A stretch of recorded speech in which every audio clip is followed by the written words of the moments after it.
其实，袁大哥跟潘大人乃为世交。之前他在潘府也曾见过贤妃娘娘，没想到几年之后，在宫中见到她的时候，她正在辱骂月宫，那情景真是……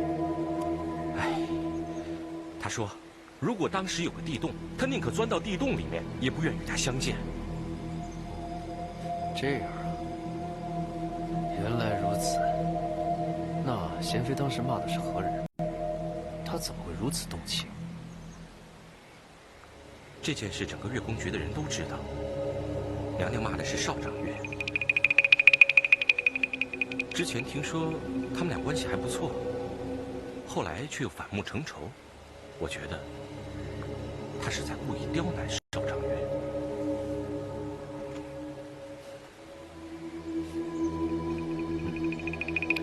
明白。来，请。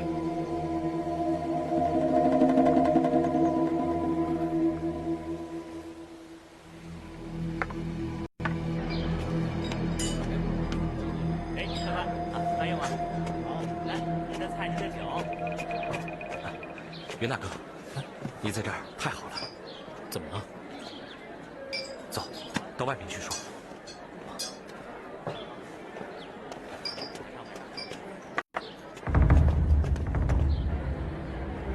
想不到我进宫走一圈，也会引来汪直的调查。袁大哥，你见人还是小心些好。如果有人在查问此事，你要与我说的一致才行。我明白，看来是有人想借此事针对青子姑娘。后宫勾心斗角之事无风都起浪，现在的贤妃大概已经懂得生存之道了，你不必为她担心。是啊，杨勇，汪直此人绝非等闲之人，你要想替令兄平反，绝对要小心汪直。我知道。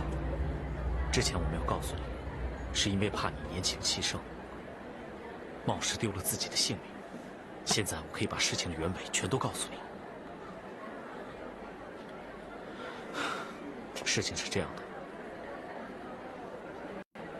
武皇爷当初得罪了汪直和万贵妃。有一次皇上出巡，遇到了窝头山的猎户刘墉，上山打猎，差点误伤了皇上。汪直便收买了那个猎户，说成武皇爷派他行刺皇上。皇上本来还是半信半疑，刚巧武皇爷府中的总管太监带一群同乡士子偷偷到景山游览，以显示地位不凡。汪直把这事连成一气，说是武皇爷谋反，带人到景山绘制皇宫内院描绘图，一边派人进宫刺杀皇上。皇上又惊又怒，下令杀了那群登山的士子。因为皇爷自己袭场，也就是为了保证皇上安全生命。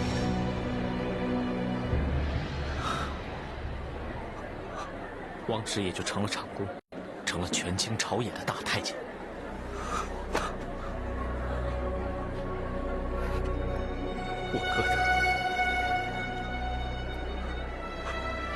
我哥的死得好冤呐，死得好冤呐！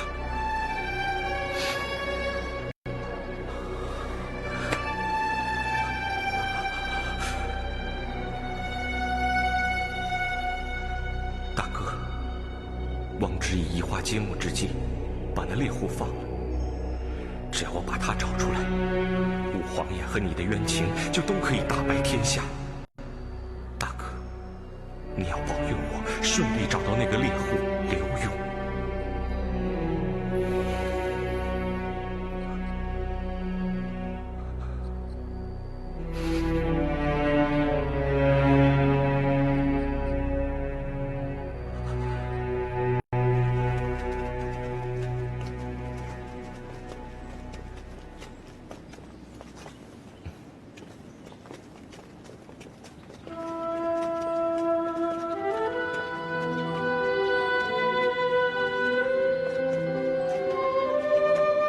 我这2天不用当值，正好回趟乡下。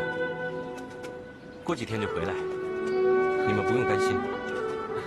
谁会担心你啊？就是，回来的时候啊，记得给我们带点好吃的啊！哎，对，一定的。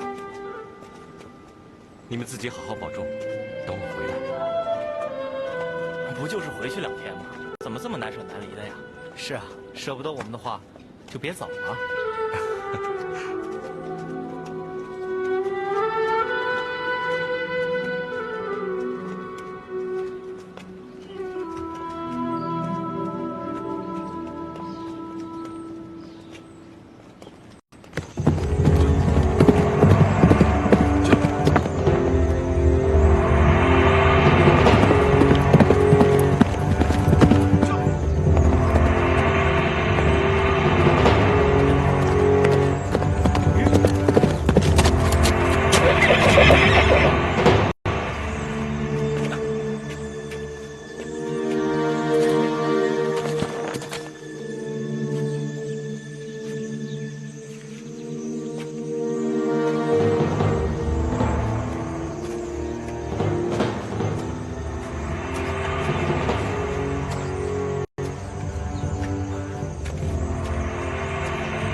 这房子破成这样，难道刘勇收了汪直巨款，以逃往他乡？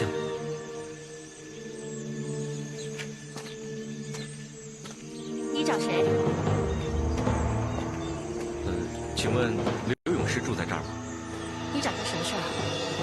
我有点事儿想问他。你想问他？那就进来问吧。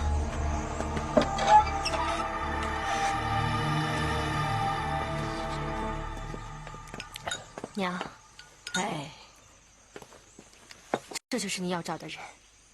要是你能让他开口回答你的话，我和婆婆真是感激不尽。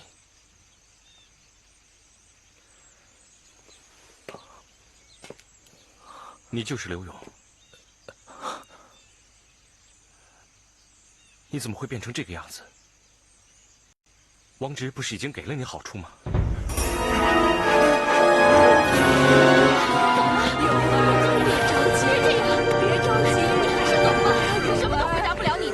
你冷静一下，你听我说，你听我说，我不是来害你的。我哥因为武皇爷谋反一案，现在已被牵连致死，横尸街头。我只想查出真相，替他报仇。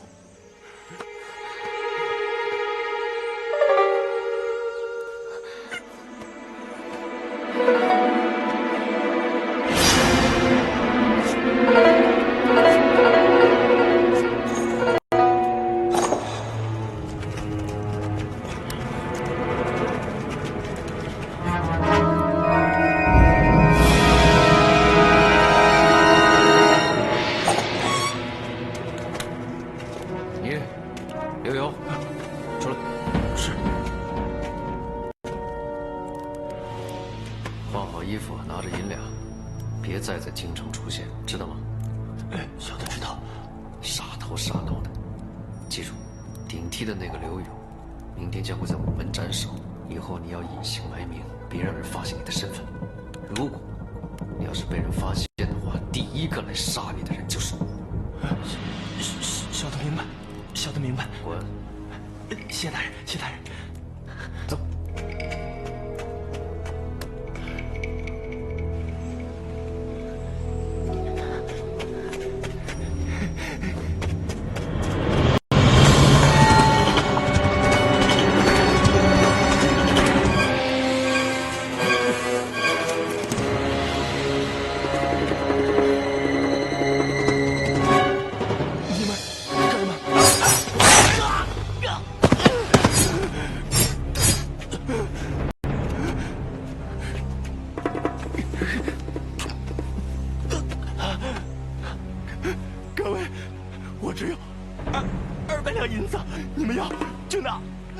去吧，饶我一命吧！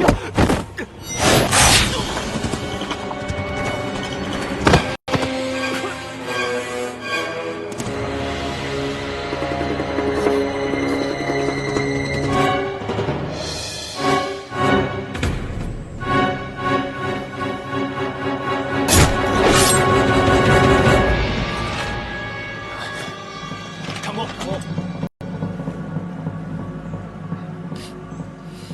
回长工。我给你出。这些银两，你们分了吧。谢长公。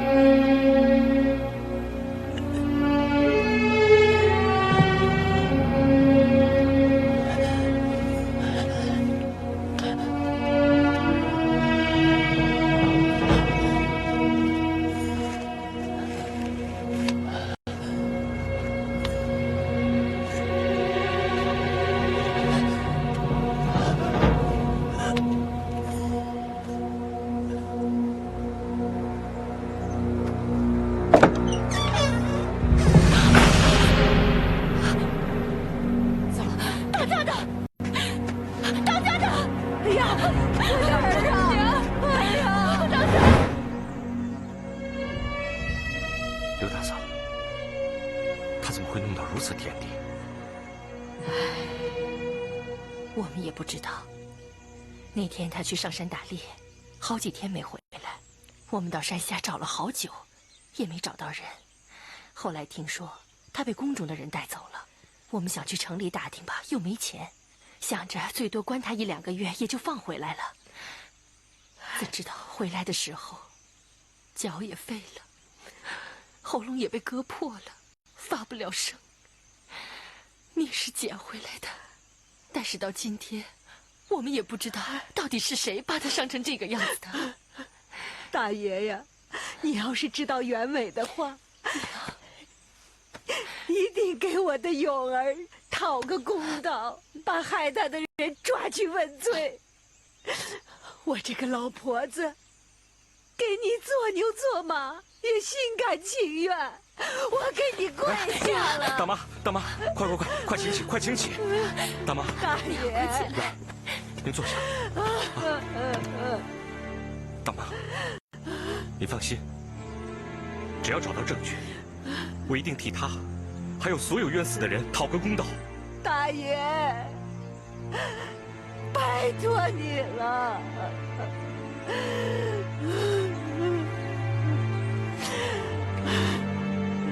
刘大哥，害你的人是不是王直？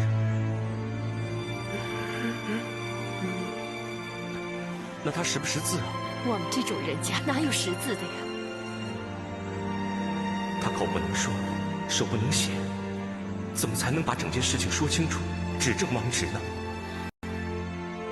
公子，我们也知道沉冤难雪，你要是为难的话，我们也不会怪你。那有没有替他请过大夫？我们家里这么穷，哪有钱请大夫？他回来以后，我就上山采了一些草药，给他敷着止血，这才让他活了过来。那这样吧，我下山去帮他请个大夫，看看能不能让他开口说话。谢谢了，谢谢了。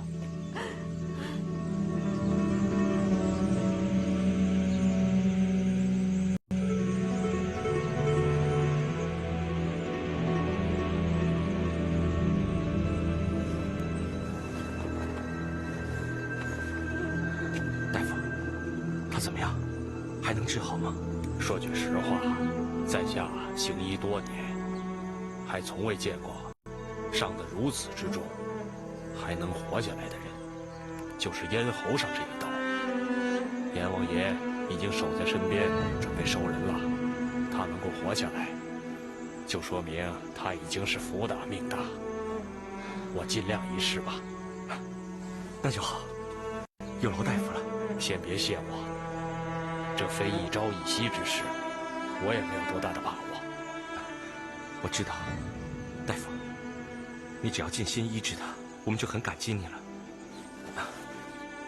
这银子，你拿着，不够的话，我日后再补上。我现在就给他针灸，刺激他的咽喉和周身的血脉。谢谢大夫，谢谢公子。勇儿啊，你可要快点好起来啊！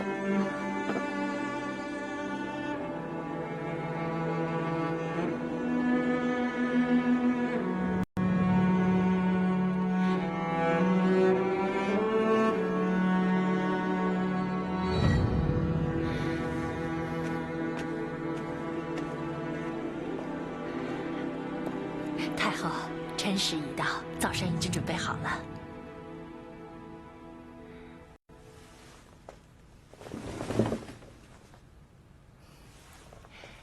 太后，该起床了。太后，该起床了。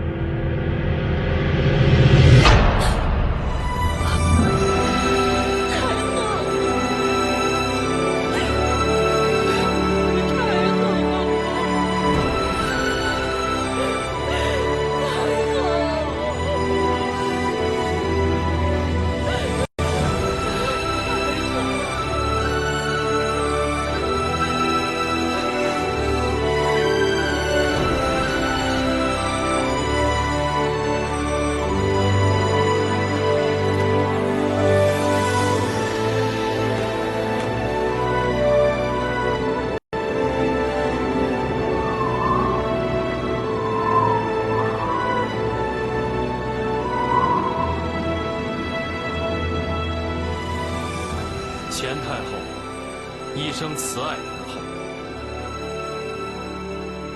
想不到竟然会突然猝逝。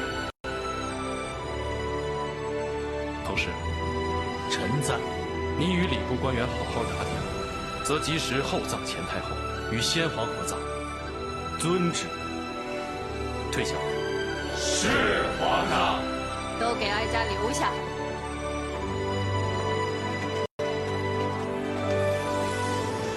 臣等参见太后。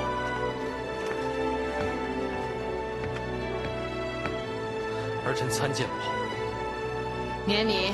谢太后。不知母后突然到来，所为何事？哀家和钱太后侍奉先皇多年，情同手足。他的厚葬之事，哀家怎么能不在场呢？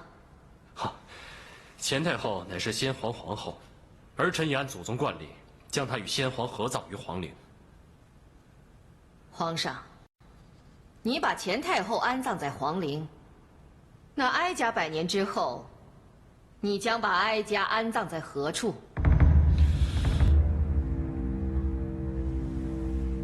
彭时，臣在。你是礼部之首，你说。回太后，历代皇室一代之中只有1位太后，所以太后全都是随先皇合葬于皇陵之中。可眼下是2位皇太后并存，你说怎么办？你该不会认为哀家是多余的吧？下官不敢，但什么？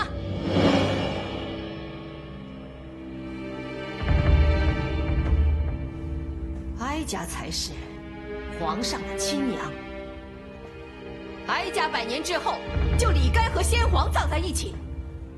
他日皇上致祭，也可向亲爹亲娘一并下礼，这才合礼数。回太后，查明朝祖宗历法，历代皇上如不是皇后所生，则是其亲母以其太妃之身另葬他处。你住口！太后息怒！你们都给哀家听好了，钱太后一生并无子嗣，她是一个没有福气的女人。她死后就不该和先皇葬在一起，另觅他地迁葬的是她，而不是哀家。皇上，这就是哀家的意见。回宫。儿臣恭送母后。恭送太后。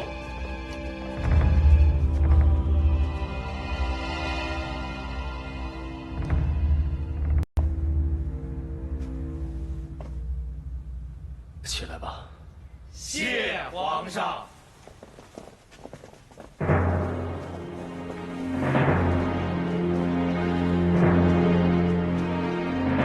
请周太后三思，请周太后收回成命，让钱太后早日下葬。请周太后三思，请周太后收回成命，将钱太后早日下葬。你们都听好了，要跪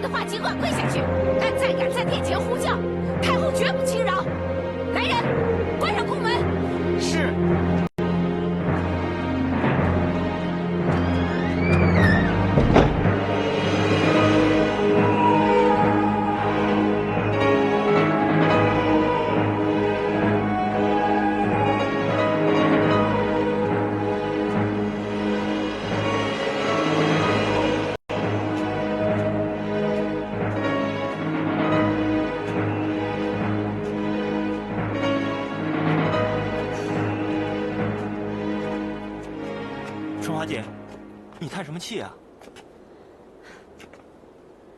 还不是为了那些官员。他们为了钱太后到底该葬身何处，已在周太后宫门外跪了2天2夜。可是周太后到现在，还是不肯将钱太后葬在皇陵。周太后和钱太后不和一事，在宫中人尽皆知，有什么好奇怪的？我不是奇怪，是不明白。宫中的女人，一辈子争宠、争名分、争地位，到了死后还要争吗？春华姐淡泊名利，心地善良，当然不明白这些事了。你又调侃我，不是吗？以你往日跟贤妃的交情，但如今她是怎么对你的？咱们不提这事了。不提不提，那提点别的事吧。杨月宫告假回乡，未知归期，春华姐心里是不是空落落的？我哪有啊？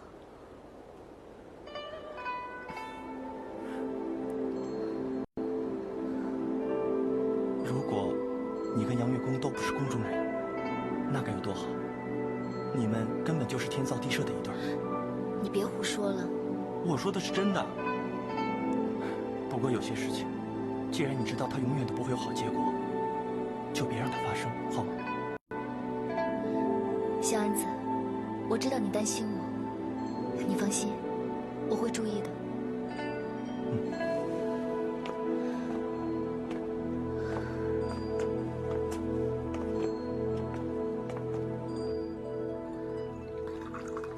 皇上，人死不能复生，皇上应以龙体为重，别茶饭不思啊。钱太后一向视朕如己出，仁厚慈爱。如今突然离去，朕怎么能够不难过呢？钱太后之死虽来得突然，但据太医回报，太后离世之时，面容甚是安详，没什么痛苦，这也算是善终了。总比躺在床上挣扎多时才离去要好啊。话虽如此，钱太后往生之时，身边没有一个人在，也未留下只言片语。朕只想按照先例，把她与先皇安葬在一起，也遭到母后的反对。她要朕把钱太后安葬在别处。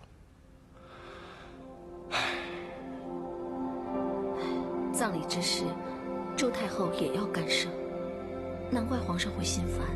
可不是嘛！你说我要是听从了母后之言，把钱太后安葬在别处，那是有违先命，也于理不合，令众臣不能信服。现在已有礼部官员在母后宫门前请命，可是母后仍不为所动，你叫朕怎么不心烦？哎，皇上，汪直一向足智多谋，皇上为什么不请他来出谋献策呢？这是一语惊醒梦中人啊！朕明日就找汪直商议此事。既然此事有望解决，皇上也要听臣妾劝告，多吃点东西。爱妃，你可知道，我后妃无数，能为朕排忧解难的，也只有爱妃你了。皇上知道就好。来。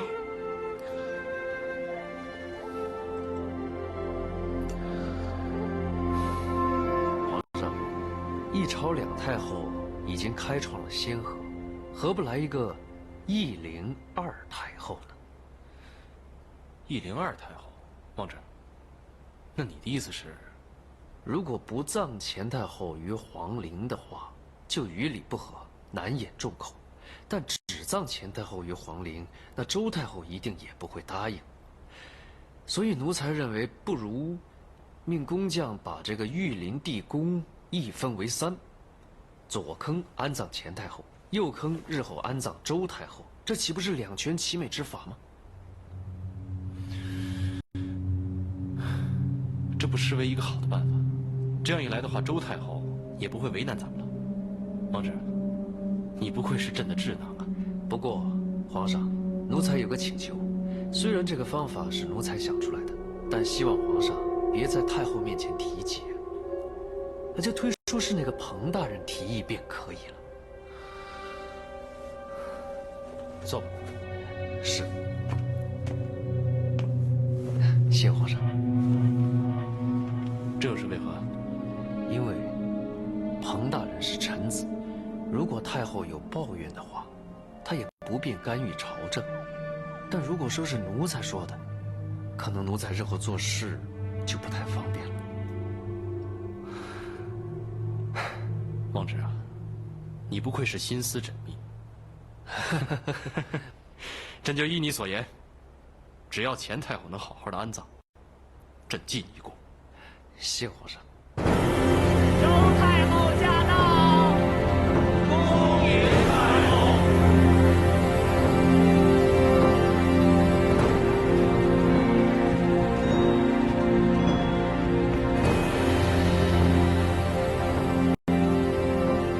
儿臣参见母后。免礼。谢太后。前太后葬礼之事，哀家已经表明态度，还要哀家来商量什么呀？回母后，彭使想到一个方法，既可令母后100年之后与先皇相聚，也不失大明国统律法。好啊，彭使，那你就说来让哀家听听。是太后。微臣之见是把玉陵地宫一分为3，中为先皇墓室，左方安葬前太后，右方留待太后100年之后，以作安身之用。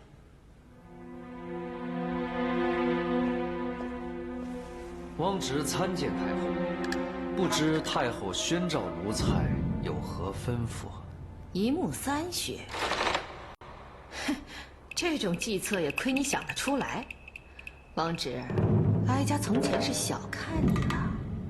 回太后，葬礼之事该由礼部主持，与奴才无关。你别在这惺惺作态，谎话连篇。哀家到处安插耳目，你不是不知道。奴才该死，奴才该死！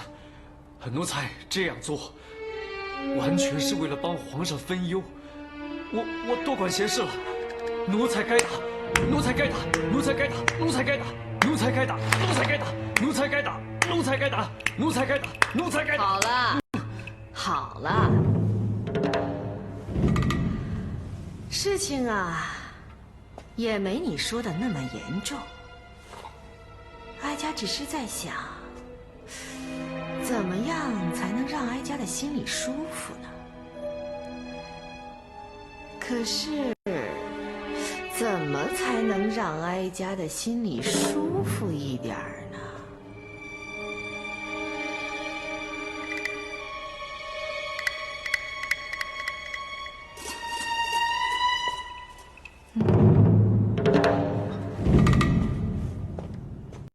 不管太后有何吩咐，汪直一定万死不辞。汪直啊，事情没你想的那么严重，你能不能在墓穴施工的时候，偷偷的叫人把左坑通向中坑的那个通道给哀家死死的堵住？总而言之，哀家不想100年之后还和那个前太后共享一府。回禀皇太后，这乃小事一桩，奴才一定办到，请太后放心。这样就好。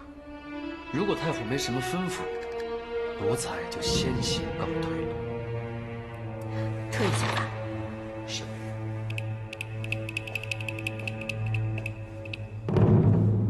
好生处理此事啊！是。周太后啊，周太后，死后还要阻止先皇与前太后相见，你可真是天下第一善妒妇人。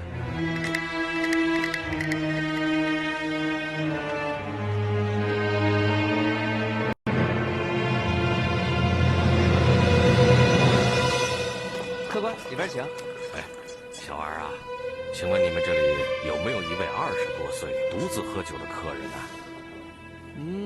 是说那边那位吗？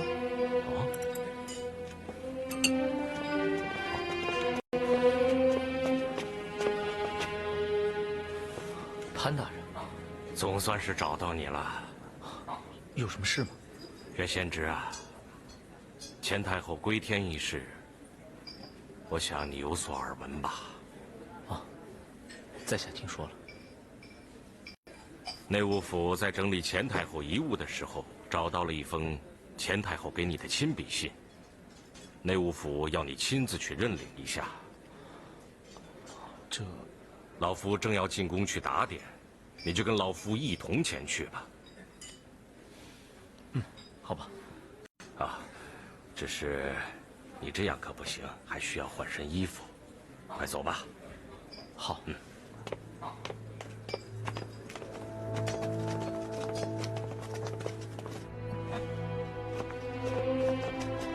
太后猝逝，虽未留下遗言，可在清点遗物的时候，却发现留下了数封书信，交代了一些后事。太后可能早就知道她的大限之期已至，只是我们不敢相信，也不愿细听啊。潘大人不要过于伤心了。这些书信也明确地列明了太后所赠娘娘、大人和这位袁公子之物。待你们看过信之后，可去内务府取回太后所赠的贵重之物。杨公公，我们还想在此宫殿再次缅怀一下太后，不知方便与否？这没问题，我就留下福源，等你们走后，关好门窗便是。娘娘，奴才告退。退下吧。是。多谢公公。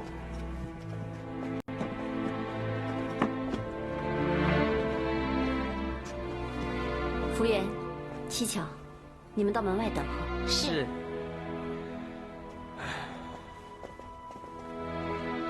想不到，时隔几天而已，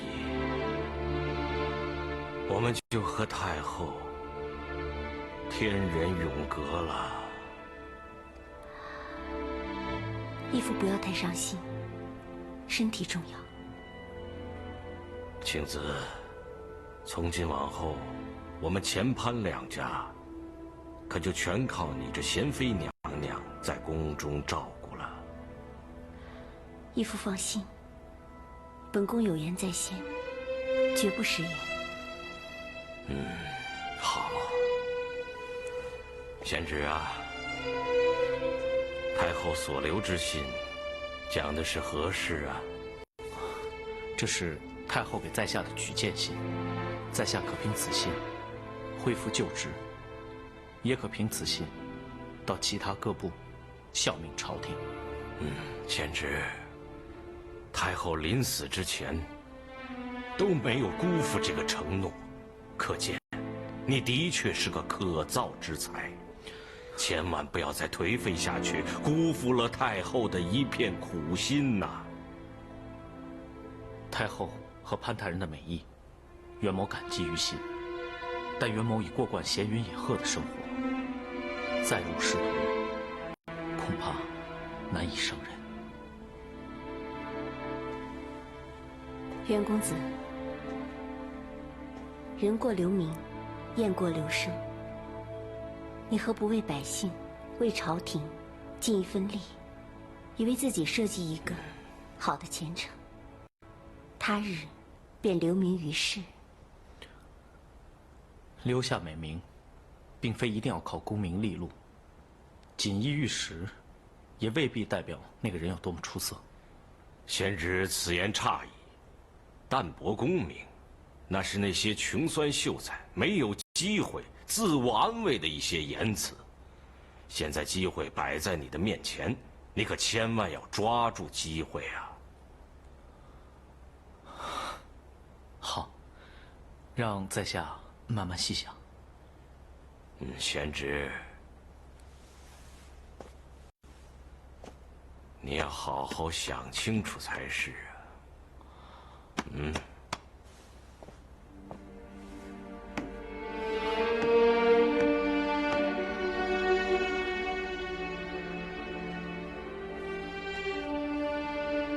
袁公子，我听义父说，你辞官以后，便四处流浪，居无定所。人终究是要停下来的。谢娘娘关心，但每个人所追求的东西都有不同。如贤妃现在已贵为妃嫔，享尽荣华富贵。可是那天在下见娘娘那般动怒，看来心里也未必真的愉快吧。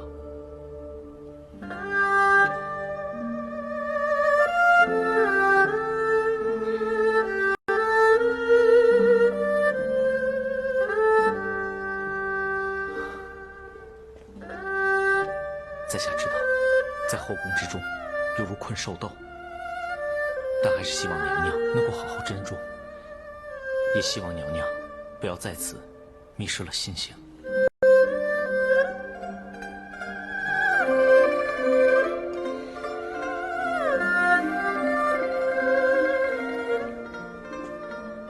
多谢公子提点。贪慕荣华，争强好胜，这就是本宫的天性。要不然，义父怎么会竭尽全力送我入宫呢？至于本宫，就不劳袁公子费心了。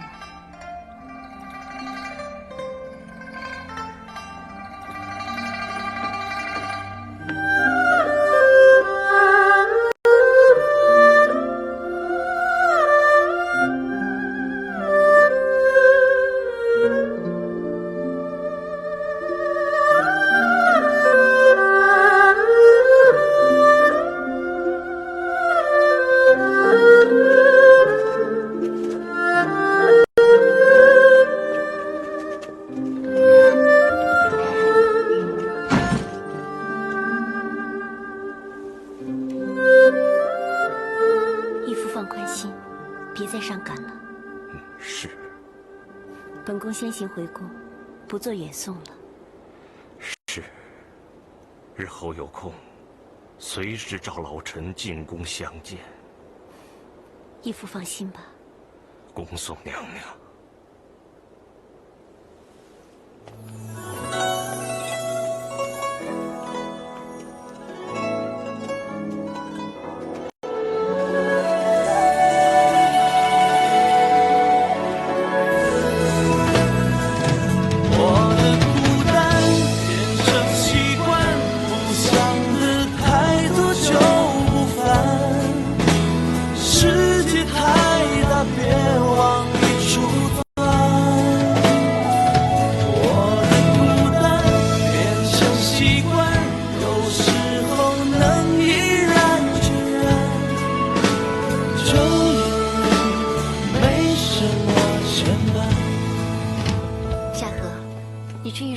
准备些茶点，我想再凉亭小歇。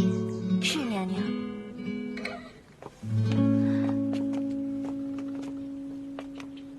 春华，姚月宫还没回来。我也不知道，自从他离开宫中之后，我就没有在乐谱房或是其他地方看到他了。我也不便四处打听。前太后的丧期已过，宫中的歌舞宴会停了也有些日子了。可能他已经回来了，只是暂时还没有被传召进宫。也许吧。我们还是别谈这些了，万一隔墙有耳，被人听到就不好了。也是，你也别太牵挂了。我哪有啊？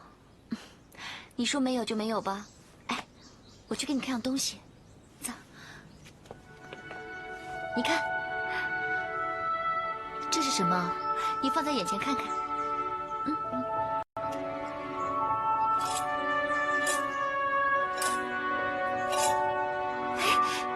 里头还会变，这叫什么来着？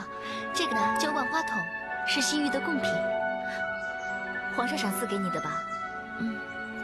皇上见我闷闷不乐，所以赐给我解闷的。其实皇上对你挺好的，你呀，也不要总是这么多愁善感的，让自己快乐点，别那么难受。我知道，可是心不由己啊。不想这些了，来，你看看多好看，看看，来，转一下。是不是花样又变了？是啊，变化好多，好看吗？真是太好看了。在下知道，在后宫之中犹如困兽斗，但还是希望娘娘能够好好珍重，也希望娘娘不要在此迷失了信心。迷失信心，还不是被逼出来的吗？害我在袁公子面前出丑，少春华败韩晓，这笔账早晚也要跟你们算清。娘娘，你没事吧？没事，看他们能高兴多久。